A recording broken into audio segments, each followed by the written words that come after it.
ఏపీలో కూటమి నేతలకు మాజీ మంత్రి ఆర్కే రోజా సవాల్ విసిరారు. మంత్రులు వస్తే మెడికల్ కాలేజీల నిర్మాణం చూపించేందుకు సిద్ధమని రోజా తెలిపారు. హోంమంత్రి అనిత, మంత్రి సవితపై రోజా ఆగ్రహం వ్యక్తం చేశారు. వైఎస్ జగన్ గురించి మాట్లాడే అర్హత వీరికి లేదన్నారు. మాజీ మంత్రి ఆర్కే రోజా నగరిలో మీడియాతో మాట్లాడారు. సూపర్ 6, సూపర్ హిట్ అంటూ చేసిన స్కిట్ అందరూ చూశారు.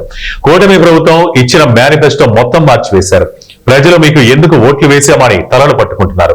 ప్రజల పట్ల చిత్తశుద్ధి అనేది లేదు. ఒక్క మెడికల్ కాలేజీ అయినా కట్టాలని చంద్రబాబు చూశారా?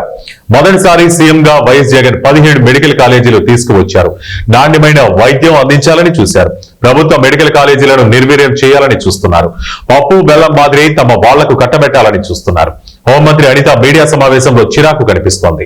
మహిళల భద్రత, అత్యాచారాలు జరిగిన ఘటనపై ఏనాడు అనిత స్పందించలేదు. వైఎస్ జగన్ తిట్టడానికి ఫేక్ వీడియోలు ప్రదర్శిస్తూ ప్రజెంటేషన్ చేశారు. వైఎస్ జగన్ 17 ప్రభుత్వ మెడికల్ కాలేజీలు తెచ్చి వాటిలో 6 మెడికల్ కాలేజీలు రన్నింగ్ లోకి తెచ్చారన్నారు.